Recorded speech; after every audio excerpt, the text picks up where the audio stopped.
इस समय आप कोटा और देश के विभिन्न शहरों में आईआईटी जेईई मेंस और एडवांस और इवन नीट की तैयारी कर रहे होंगे। तो इन सभी एग्जाम्स के लिए हमने यहाँ पर एक क्वेश्चन फ्रेम किया हुआ है। आइए देखते हैं इसको कैसे सॉल्व किया जाएगा। तो आप यहाँ पे देख पा रहे हैं कि ये कैपेसिटर है, 2R रेजिस्टेंस के साथ जोड़ा गया है और ये स्विच S2 लगाया गया है, ये स्विच S1 है और यहाँ पर सेल V वोल्ट की सेल है, बैटरी है, जिसके साथ एक रेजिस्टेंस R जोड़ा गया है और यहाँ पर इंडक्टर और रेजिस्टेंस R के साथ इसको इस तरह से कनेक्ट किया गया है। यहाँ पर आप देख पा रहे हैं कि S1 स्विच जो है क्लोज्ड है, S2 और S3 स्विच जो है ओपन है यानी ऑफ है। इसका मतलब ये हुआ कि इस समय कैपेसिटर जिसका कैपेसिटेंस C है यह बैटरी के साथ अटैच है और जैसे ही हम इसको सर्किट को कंप्लीट किए हुए हैं तो ये पूरा का पूरा कैपेसिटर जो है चार्ज हो रहा है। तो कैपेसिटर फुल्ली कब चार्ज होता है? जब इनफाइनाइट टाइम लगता है, यानी उस पर टाइम काफ़ी ज़्यादा हो जाए तो कैपेसिटर फुल्ली चार्ज होता है। तो अभी फिलहाल रेजिस्टेंस R के साथ कैपेसिटर सेल से जुड़ा हुआ है तो ये सर्किट पूरा है। आप यहाँ देख पा रहे हैं कि ये सर्किट पूरा है और ऐसे में कैपेसिटर सेल और R रेजिस्टेंस की बैटरी के साथ चार्ज हो रहा है। जब ये फुल्ली चार्ज हो जाएगा उस समय अब इस स्विच S1 को ओपन कर दिया जाएगा और आप यहाँ सर्किट में देख पा रहे हैं कि S2 और S3 को क्लोज कर दिया गया। इसका मतलब अब ये कैपेसिटर फुल्ली चार्ज हो चुका है और इस पर जो चार्ज है C इंटू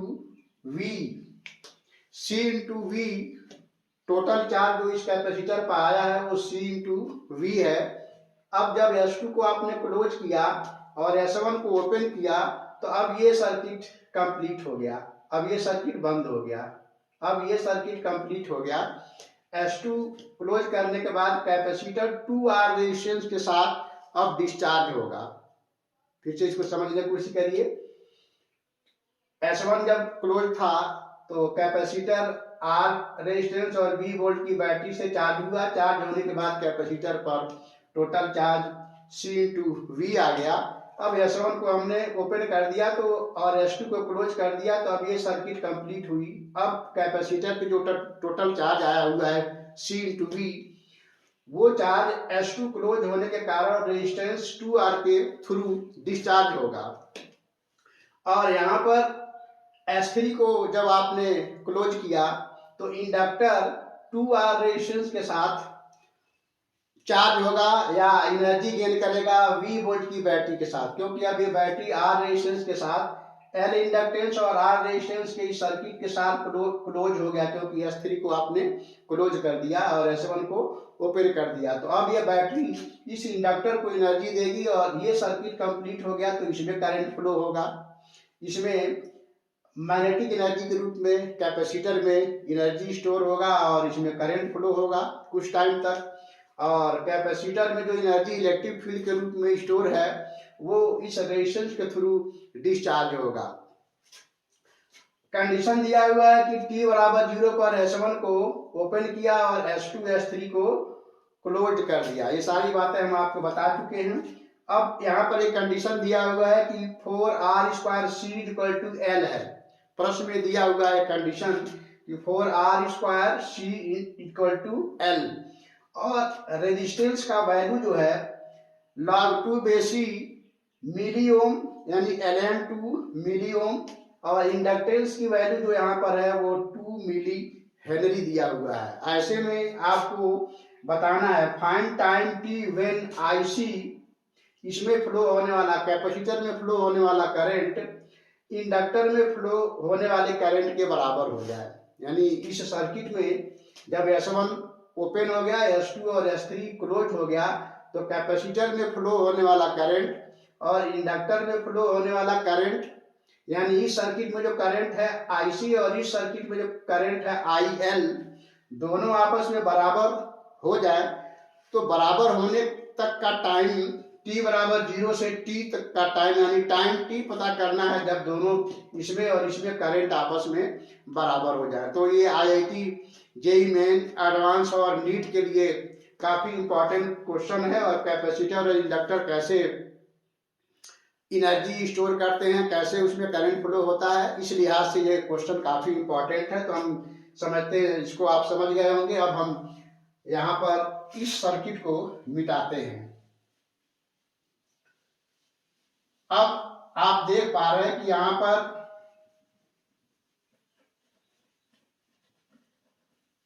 S1 क्लोज नहीं है, S1 ओपन है और S2 और S3 क्लोज है। इसका मतलब ये दोनों इंडिपेंडेंट सर्किट हो गया। इसको आप चाहें तो इस तरह से समझ सकते हैं, दोनों इंडिपेंडेंट सर्किट हो गया। अब इसमें जो है ऐसे करंट जा रहा है, इस प्रकार इसमें जो करंट फ्लो हो रहा है उसको हम IC कहेंगे, और इसमें जो करंट फ्लो हो रहा है इसको हम IL कहेंगे। जैसा कि हमें पता है कि ये कैपेसिटर फुल्ली चार्ज हो चुका है, इसलिए जो इस पर चार्ज स्टोर होगा टोटल कैपेसिटर पर वो CV इंटू ई पे power minus T by RC के साथ t बराबर 0 के बाद आगे आने वाले टाइम के लिए ये चार्ज इस प्रकार से डिस्चार्ज होगा।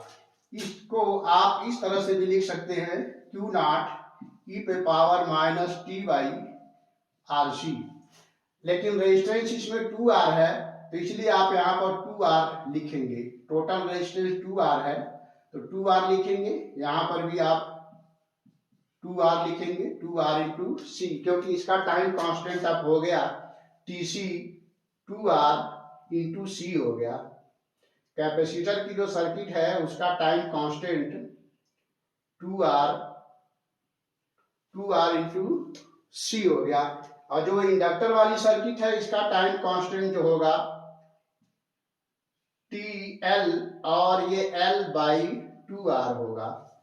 ठीक है, तो इसमें जो करंट जा रहा है कैपेसिटर में IC minus DQ by DT होगा, और इसको सॉल्व करेंगे तो ये आ जाएगा आपका Q not by 2R C into e पे power minus T by 2R C, और इसको I नॉट आप लिख सकते हैं, इसलिए IC equal to I not e पे power minus T by TC लिखेंगे, जहां TC टाइम कांस्टेंट आप कैपेसिटर सर्किट हुआ। अब इसको भी मिटाते हैं और यहां पर अब हम IC निकाल चुके हैं, अब हम IL निकालेंगे। तो जब सर्किट को इसमें S3 को क्लोज किया गया तो सर्किट ऑन हुआ, तो इसमें जो करंट फ्लो करेगा वो होगा IL। इंडक्टर में जो करंट है वो I नॉट 1 माइनस ई पे power minus L T by 2R होगा। और इसको आगे आप ऐसे भी लिख सकते हैं I नॉट 1 माइनस ई पे power minus T by tau L, inductor का जो टाइम कांस्टेंट है टाउ L। प्रश्न में जो कंडीशन शुरू में दिया हुआ है वो ये दिया हुआ है 4R square C is equal to L लिखा है, तो यहां से आप रिलेशन बना सकते हैं 2RC is equal to L by 2R। और इससे पता चल रहा है कि ये जो टाइम कांस्टेंट है कैपेसिटर और इंडक्टर का वो आपस में बराबर है। शुरू में कंडीशन दिया हुआ 4R square C equal to L, तो यहाँ से आप 2RC ये टाइम कांस्टेंट हो जाएगा कैपेसिटर और R सर्किट का, और L by 2R time constant हो जाएगा LR सर्किट का इसमें। अब हम दोनों को बराबर करते हैं। प्रश्न में दिया हुआ है कि IC इक्वल टू IL, ये दोनों जब बराबर हो रहा है उस समय का टाइम निकालना है। तो इस और इस सर्किट को जो एक करंट फ्लो हो रहा है इस सर्किट में और इस सर्किट में, दोनों को आप इक्वलाइज करेंगे, इक्वल करेंगे, और हमें यहाँ कंडीशन मिल गया है कि टाइम कांस्टेंट आरसी सर्किट का और time constant L R circuit का आपस में बराबर है। तो हमें वो टाइम निकालना है जब इसमें और इसमें करंट इक्वल हो जाए। तो आइए देखते हैं, इन दोनों को इक्वल करते हैं। तो ऊपर इसको मिटाते हैं।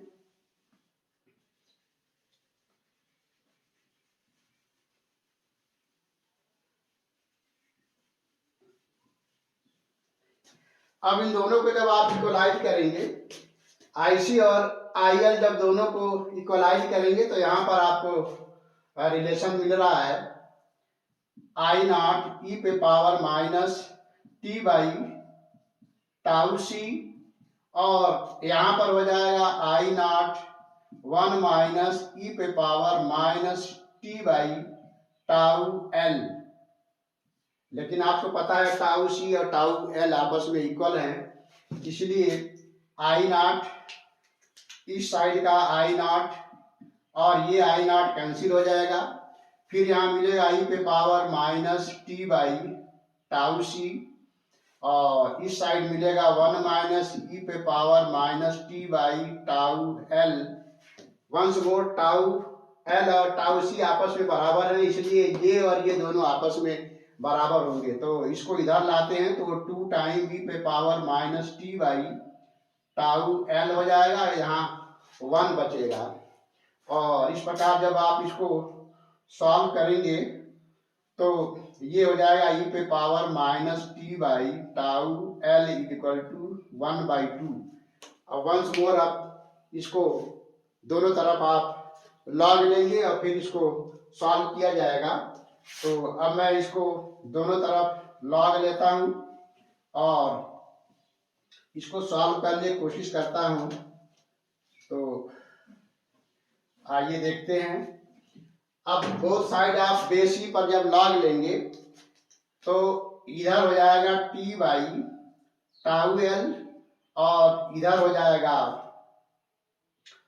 लॉग ऑफ 2 बेस ई। दोनों तरफ माइनस आएगा, माइनस माइनस कैंसिल हो जाएगा, क्योंकि 1/2 का लॉग लेंगे तो माइनस लॉग 2 बेस ई होगा। इसी को ln2 भी लिखा जाएगा, तो इसी को आप ln2 भी लिख सकते हैं। तो अब यहां से आपको t मिलेगा tau L into log of 2 base e, और जैसा कि प्रश्न में दिया हुआ था r की वैल्यू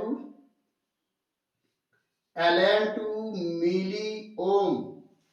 तो आप यहां से टीएल की वैल्यू निकालेंगे, टाउ एल की वैल्यू निकालेंगे, तो टाउ एल की वैल्यू हो जाएगा L/2R। एल दिया है 2 मिली हेनरी और 2 और R दिया हुआ है 2 लॉग 2 बेसी मिली ओम। इन दोनों को जब आप सॉल्व करेंगे, ये 2 कैंसिल, मिली से मिली कैंसिल, तो ये आ जाएगा 1 log ऑफ 2 बेस ई। तो टाउ एल की वैल्यू यानी time constant L R circuit का 1 log 2 बेस ई आ रहा है। तो इसको यहां रखते हैं, t equal to 1 log of 2 base e, और ऊपर log ऑफ 2 बेस ई है, ये दोनों कट जाएगा। इस प्रकार t की वैल्यू आएगा 1 सेकेंड। तो इस दिए हुए आरसी और एल आर सर्किट में करंट जब इक्वल होंगे उस समय टाइम जो है 1 सेकेंड होगा। यानी जो सर्किट में स्विच S1 था उसको आपने ओपन किया और S2 और S3 को क्लोज किया, तो t बराबर 0 पर आपने दोनों को क्लोज किया, तो कितने टाइम बाद दोनों में करंट सेम हुआ, वो इस तरह से आप सॉल्व करेंगे तो 1 सेकेंड के बाद दोनों में करंट सेम हुआ। तो इस तरह के question generally IIT, JEE mains, advance और इवन नीट में भी सिंगल सर्किट बना के क्वेश्चन पूछे जा सकते हैं। तो हम समझते हैं ये सॉल्यूशन और ये क्वेश्चन आपको काफी अच्छे से समझ में आया होगा। तो फिर मिलते हैं नेक्स्ट वीडियो में किसी और क्वेश्चन के साथ। तब तक के लिए थैंक यू।